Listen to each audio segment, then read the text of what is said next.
progression. What you saw in the previous video was standing in place, working on our width, a foot, 12 inches or so. We worked on elbows and being in, thumbs being up and things like that. We worked on those things. We worked on our hand-eye coordination. We worked on allowing ourselves to punch with the heel of our palm.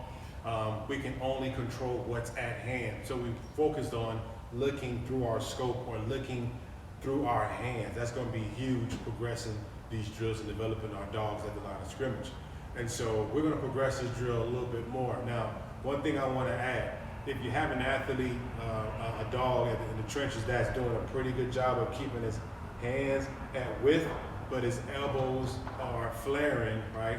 Then we're gonna have to put 2 bands on. Band is gonna go, and I'll probably recommend a long sleeve. It's a little aggravating when you're doing it without a long sleeve, short sleeve. So one's gonna go here, one's gonna go there. Now, normally I would put a tighter band around the elbow. He's not gonna like it. It's gonna be really aggravating. You understand? But we want resistance at the elbow to kind of remind him, because eventually this is gonna start burning. You understand? It's gonna start burning to where he's not gonna like doing a semi-shoulder raise with his elbows. We wanna keep it right in there to remind him that you punch with your elbow before you punch with your hand. Now, what I mean by that is that the shoulder joint, the elbow joint, and the wrist or the thumb have to be on the same line if you're talking about actually playing with real power. Power happens through lines, through straight lines. When we start breaking our line, we start losing power. And so we want to be able to work on that line as you see here, right there. Does that make sense? So the elbow should be, if I want my hands to be a foot in width, I need my elbows to be a foot in width. I don't want my elbows out 2 feet and I'm trying to play with power with my hands being about 1 foot in. That's gonna have some injuries in the future. We wanna work on that line. We wanna bring our elbows in, bring our thumbs up, you know, depending on what you're doing. And that's where we wanna be, about a width, about a foot at the elbow and a foot at the hand, okay? So if he's having issues with his elbows flaring, I would do this. This would be my recommendation. Now I'm gonna just do a couple demonstrations with the ball, what that's gonna look like. Right here.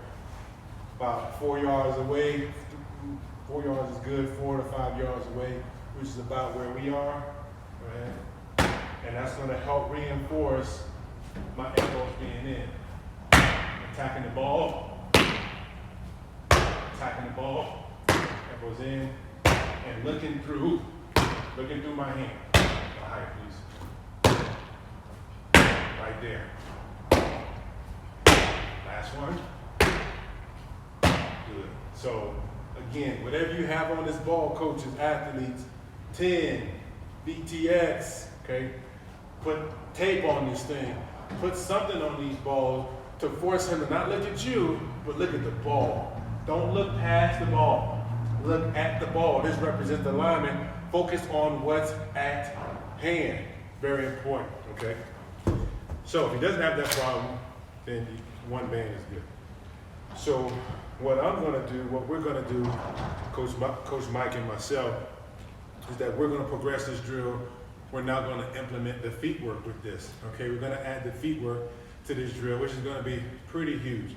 A lot of times guys don't know what to do with their feet, how their feet work versus a run, or just trying to get to a certain POA, which is the point of attack. Their feet are kind of lost. So this is going to be really important to do, okay? So I'm going to demonstrate what to do first, and then Coach Mike's going to take over the reps and things like that so you can see from a coach's point what we're trying to accomplish, all right? So we'll put the band back on, or coaches, whatever you have to reinforce the width of the hand. So before he throws the ball at me, I want to show you what we're trying to do. So I want to do our base feet, our reach feet, and our down feet. Now we have this on our website already that talks about drills you can do to kind of work on your feet for the run game, okay? Rings and things like that. But I want to incorporate it with this ball coming at us, working on our hands, landing the way where they should. I am on my defensive right. I'm a 3 technique, or 1 or 5. The rules are the same, really. And I'm playing odd tech. Odd technique means 1, 3, or 5. I'm playing outside of that guy, outside of him.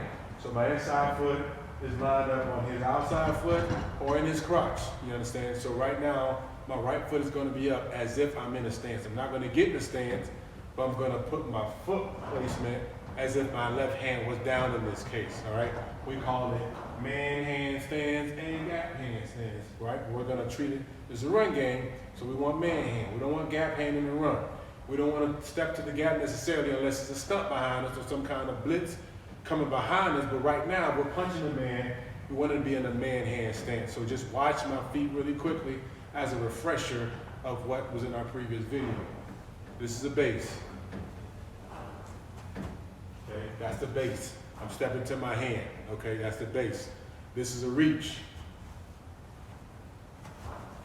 Okay, that's a reach because I want to make sure I keep my hands and hat in the gap. And now this is the down. Okay, that's my down feet because my left foot becomes the new lead. If I need to work left, then my left foot becomes a new lead and I'm working down, okay? Now, of course, that's gonna all vary depending on the scheme. If that guy is leaving, but that backside guard is pulling on a power, that's different. But these are just our fundamental base, reach, and down blocks. Okay, well, this guy going down. Again, it depends on what kind of down we're talking about, but you gotta respect that down. So now I have Coach Mike who has the ball, and he's gonna be about 3 feet away from me. Excuse me, I said 3 feet. He's gonna be about 3 yards away from me for the sake of the drill. He's gonna throw the ball at me as if it's a base. He's gonna come right at me. I'm gonna take my base steps.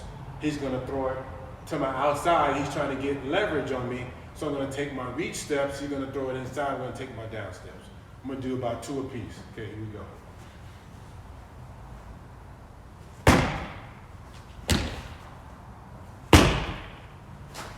Okay, that was base. Here's reach.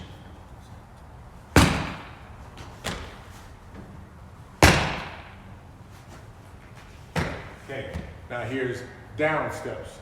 Okay, down step.